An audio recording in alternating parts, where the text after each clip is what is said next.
Right, let's bang it through the twisties now. It shouldn't be legal. It shouldn't be legal, this machine. Doing an 0 to 60, it's all in the launch, isn't it?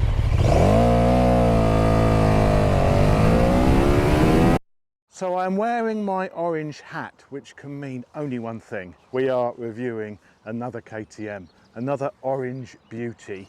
This time it's the 2022 Super Duke GT. Now, I've ridden the original Gen 1 Super Duke, loved it. Actually did a track day on that bike and it was fantastic. And that bike was the main reason why I bought my Gen 1 Super Duke. Then 2 years ago, I tested the Gen 2 version of the Super Duke, the facelift model. Well, this is the 2.1. This is very similar to the Gen 2 version I tried before, but this has updated electronics from the Super Adventure and a few other tweaks. So join me on this scorching spring evening for a little thrash around the block on the Super Duke. This thing is a weapon. This thing is literally a beast.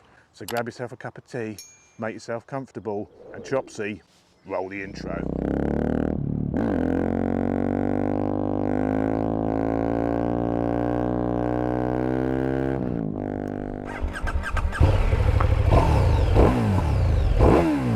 Ooh!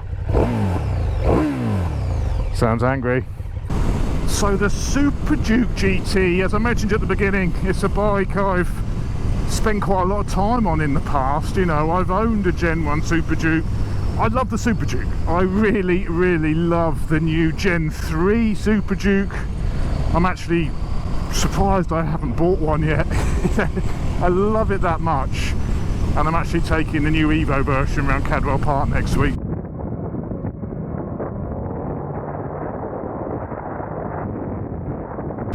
So riding position on this is pretty comfortable. Again, I actually prefer this position, I think, than an adventure bike, because in this position I'm not sat completely upright. I am canted forward a little bit, and I'd say I've got 15% of the weight on my wrist. 10 to 15% of the weight riding this bike at 40 mile an hour is on my wrist, and I've only got 85% of the weight on my backside. Whereas if you're on an adventure bike, you're sat like this and you have 100% of your weight on your backside. And I do suffer from a bit of a tentative backside. My backside has enough after a certain amount of time sat on it, and so I prefer to spread my weight a little bit between my wrists and my bum.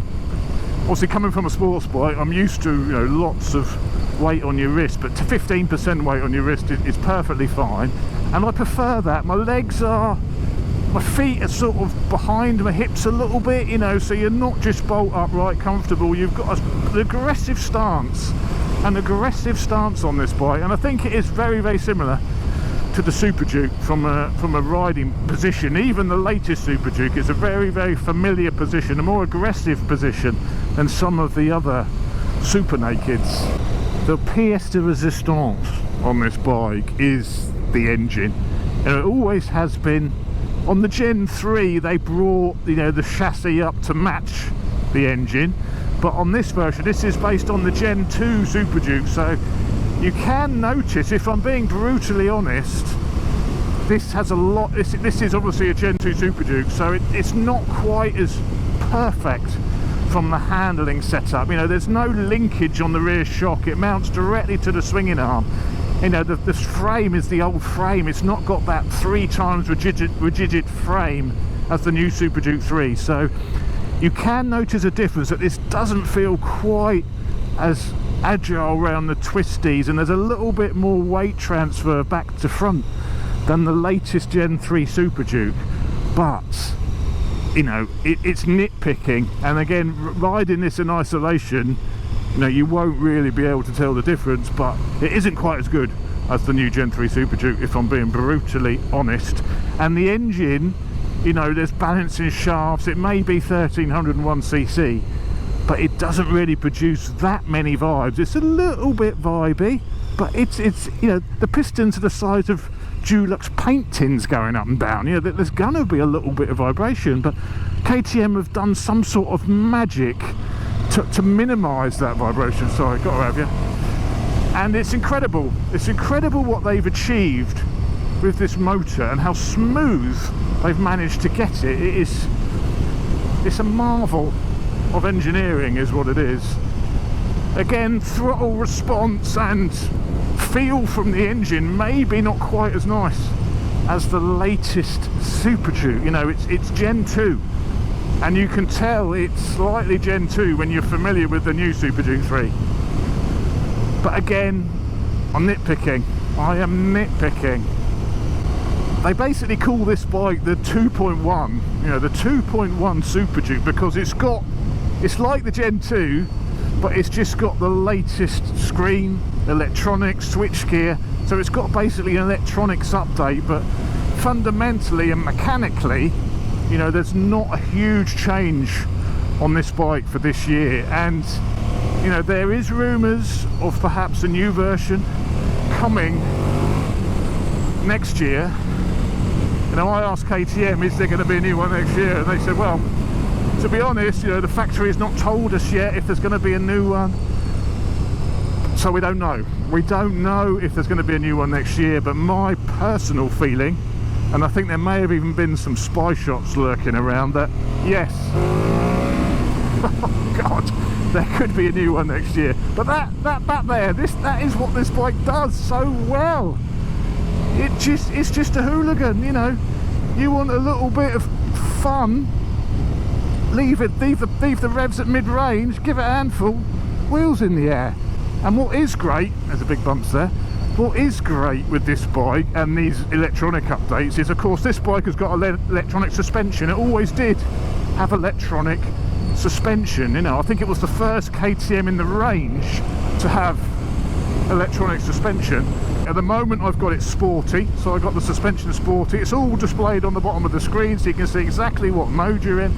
I've got sport suspension, and a flick of a switch, well, if you set the shortcuts, there's a couple of shortcuts on the dashboard, I can just flick that back to me and I can go straight to the suspension menu and say, no, I want to go comfort please, I no longer want to be sporty. And you can bang it in comfort, and you can, it's the damping, it adjusts, and you can feel the damping is now relaxed. I can still feel the texture of the tarmac, and that's what I really like about the suspension on this bike. It's not like the Super Adventure. The Super Adventure suspension is much more even in that sporty mode, you still can't pick up the feeling from the tarmac. This is a much sportier bike than the Super Adventure. You know, I can really feel every little bit of texture of the tarmac on this bike, and that's brilliant. And even when I go in comfort mode, I can still feel the texture of the tarmac, but it's just a little bit more wallowy. When you hit a pothole, it doesn't jar you quite so much, but it's definitely a more sporty ride. Now I'm going to quickly go back into, there's my favourite hill climb mode coming up, so let's bang it back in sport suspension, and you can feel it bounce. You know, the whole thing's harder. Also, the rear will do preload adjustments, so you can set whether you've got 2 people on it, you can set whether you've got, you know, luggage, and I've got it set to 1 person with some luggage because I'm carrying my luggage around my middle, and that definitely helps, props the rear up a little bit. Alright, let's bang it through the twisties now.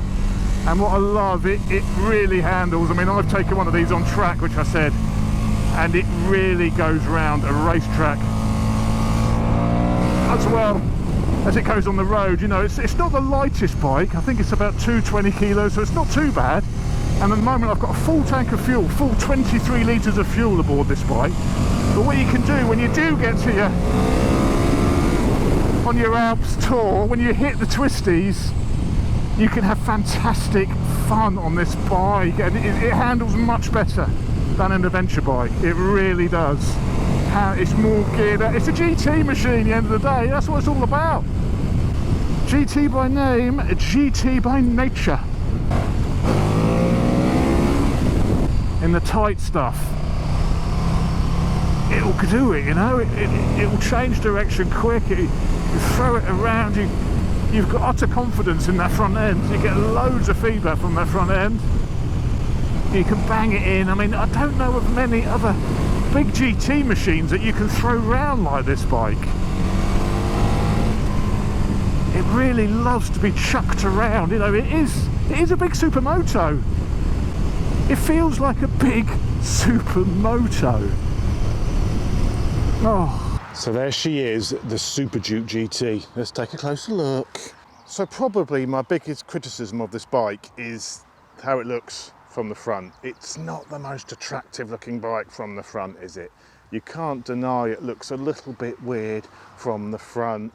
And you know, that regular Super Duke headlight, when it's all integrated in with the screen and everything, let's be honest, I think it's a look only a mother could love, certainly directly from the front. I think if you throw in a bit of side angle, sort of a rear profile, you know, that sort of angle looks pretty decent. From the side, I think it looks pretty decent, and from the rear looking forward, I think it looks pretty decent. But that absolutely front end on, I'm not so sure, but looks are subjective. Starting at the front, we've got M50 calipers, not Stylema like the new Super Duke. As I've said, you know, this bike is based on the Gen 2 Super Duke. You have cornering lights on the side here, and there might be some indicators built into those, but there's also cornering lights here as well. The heart of the beast, that 1301cc 90 degree, I believe, V-twin motor. This is an incredible engine on this bike. The engine dominates this machine. And what I love about the Super Duke is just, you know, everything is painted. All the engine is painted. The casings, the cylinder heads, you know, it's all painted. I don't know what they use. I don't know if it's just a powder coat, but I really prefer fully painted engines rather than just sort of bare aluminium. I think it wears better, it lasts longer, and the finish of these, you know, that doesn't deteriorate. So I really like the finish on the KTM engines. I think more manufacturers need to just paint their engines and not just leave them bare aluminium, because that just tarnishes over time. Little point, but I like it. New for this year, it does have the newer wheels, the lighter, newer cast wheels. These aren't forged or anything, but they're much lighter than new design Super Duke wheels. And you do get that little bit of orange sticker on them as well. The bike has a dedicated rear subframe with, of course, proper mounting points for the panniers. I don't have the panniers, but I have tried a bike with panniers before, and I think they're very good from what I remember, the KTM official panniers, which clip in here. So that's the beauty of a GT bike, isn't it, where you've got proper integrated panniers. On the Gen 2 Super Duke, the rear shock mounts directly to the swinging arm. On the Gen 3, you've got a linkage. So this is one of the differences that affect the handling of this bike. The shock's mounting directly to that single-sided swinging arm. Switch gear is the same as the new Gen 3 Super Duke, so I think it's more the Super Adventure is where they've taken the switch gear and the screen from. What is a really nice feature, which I mentioned, is the shortcut buttons. So you can assign these to whatever you want. So push it forward is one assignment, pull it back is another assignment. Heated grips and suspension adjustment is how I've got those set. The dash is rather a big boy. I think it's a 6.5-inch TFT, exactly the same dash as what is on the Super Adventure. And all the menus, sorry, I've got a little bit of reflection on the screen, I can't help that. But you've got all of the sort of bike info, trip information, even like wheel pressures, tyre pressures, the damping adjustment. You know, all of this good stuff. So the whole menu system is very, very easy to use. Very easy to use. So I do like the KTM interface with all the screen and everything. Really easy to use, that is. Now that is it for the closer look at the Super Duke GT. Let's jump aboard again. The bike comes with standard heated grips, which get really hot. 3 levels of heated grips, and they go thermonuclear hot, which is fantastic. Also comes with cruise control, but there's no adaptive cruise control like on the Super Adventure. You've got regular cruise control, but it works really, really well. And what I love is these buttons up and down to adjust your cruise control up and down. And when you go into the performance mode, this bike's got the performance pack on it, which is how I'm running it now. I've got it run without any wheelie control. And you can then adjust how much slip you want. So you can go up and down on those cruise control buttons and adjust your slip.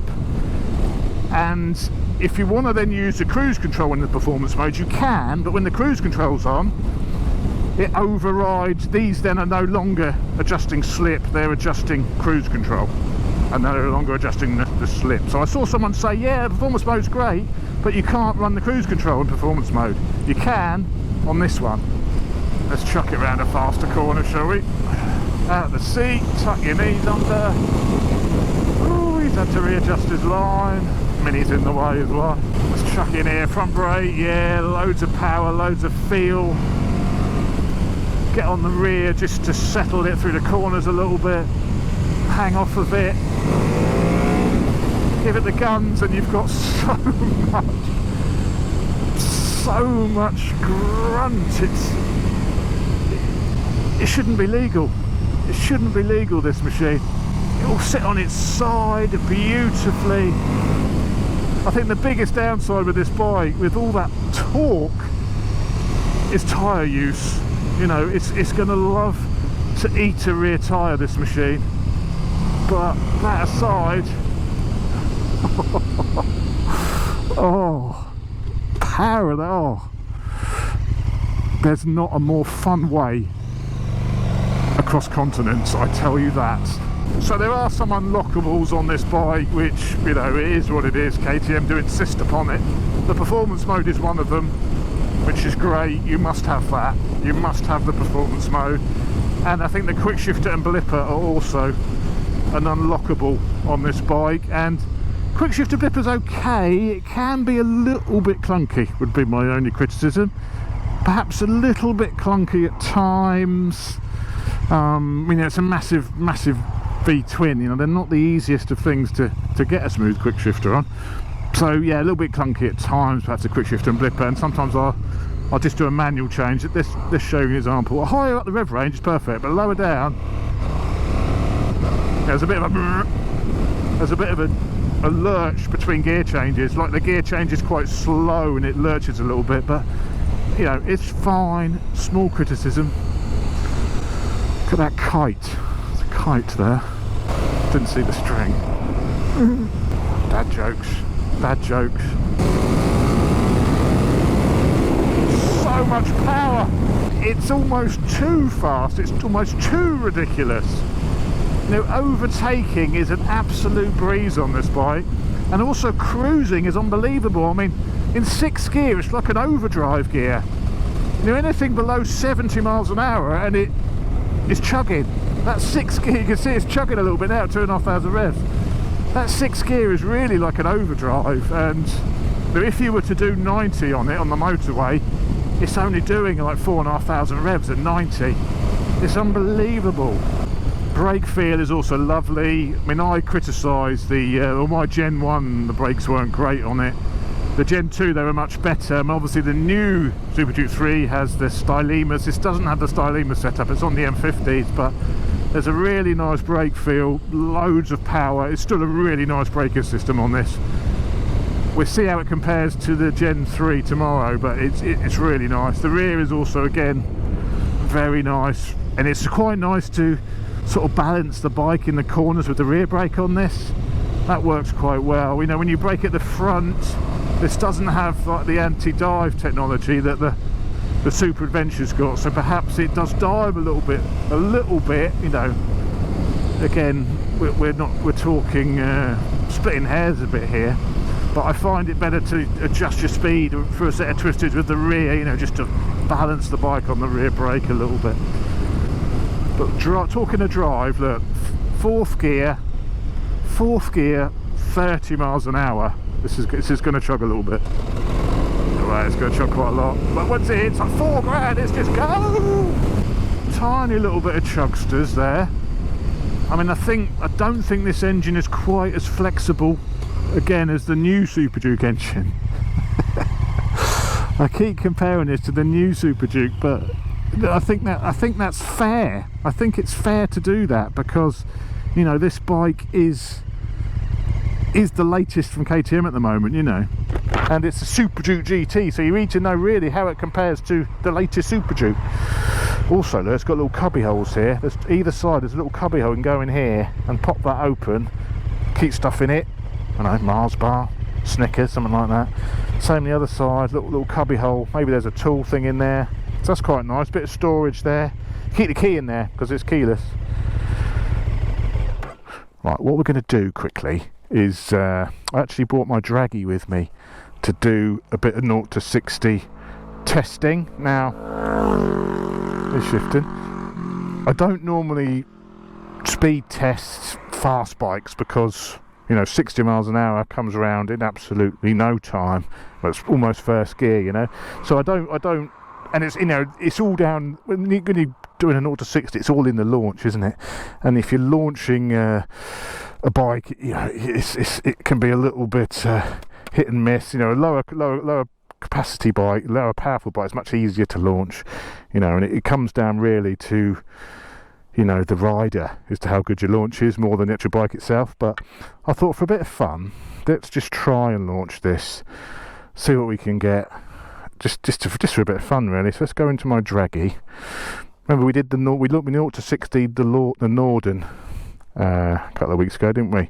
And I think that did it in 4.21 seconds, if I remember well. Oh, what memory I've got. So let's see what we can do. Just out of interest, I just want to see how easy this is off the line. That's sort of really what I want to do. Ultimate add-ons mounts, by the way, for all your speed testing requirements. Ultimate add-ons.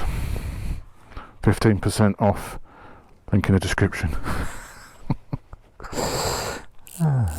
Right, I don't know if this is going to work. I don't know if I'm going to be... It's actually got launch control, this. It has got launch control. But I prefer to do things like that manually. Because I'm a man.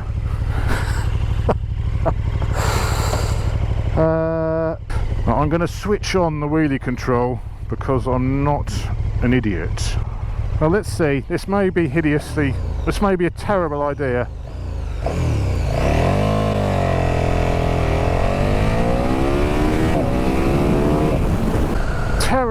Terrible that was, Chop. See, let's try that again.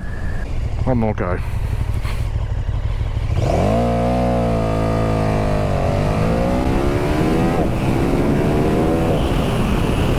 That's my best ever. 3.93 seconds. That's not too shabby, is it? So the Norden was 4.21 seconds, the Tiger 660 was 4.67 seconds, the Energica Ego 3.81, so it's not as fast as the Energica Ego, V-Strom 4.66. So we got a new, well, we haven't got a new winner, but we got the fastest naked machine, the fastest ICE vehicle, the fastest combustion engine vehicle with a 3.93 seconds.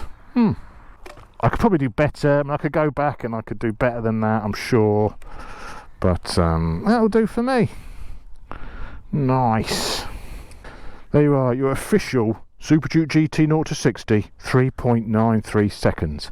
I have to see what the Super Duke Evo does it in. So there we are, the Super Duke GT. It is a monster of a bike, a beast of a bike. I mean, it carries over everything from the fully naked Super Duke, but gives you that bit of fairing, that bit of wind protection, that bit of fuel capacity, 23 litres, and about 200 miles range, by the way, as tested by me. So it brings all of that to the party. So if you want the ultimate, and I think this is the ultimate long distance hooligan, for me it's the GT. It's this bike. I think this is the daddy. This is £18,000 worth of monster.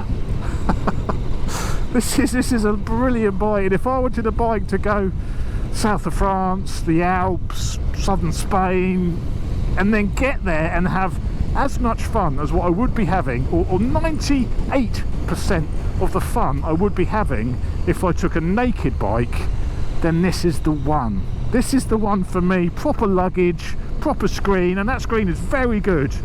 Screens are quite a personal thing, and sometimes bigger screens are worse. You get vibration on your helmet. It's really difficult to get a really good screen, and I find this very, very good.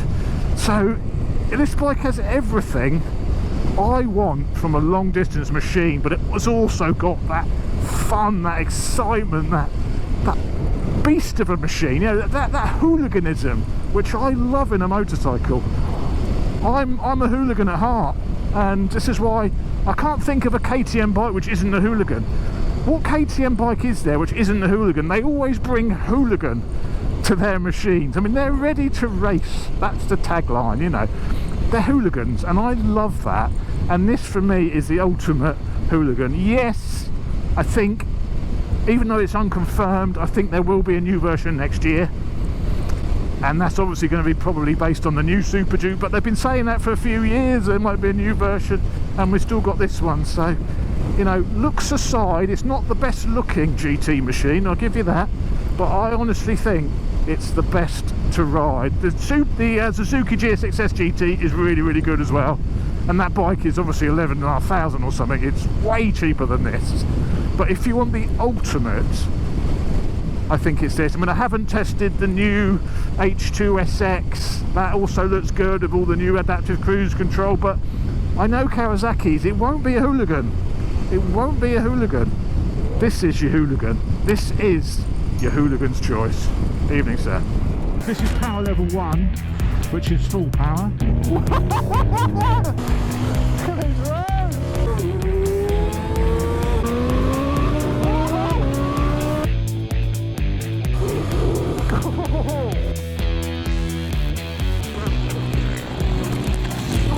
It's down, boy. I could do that all day. What have you done here? I told you I was scared back there. I've never dropped a bike before in my life. Oh! Backfire! That's it! That's it! Listen to this.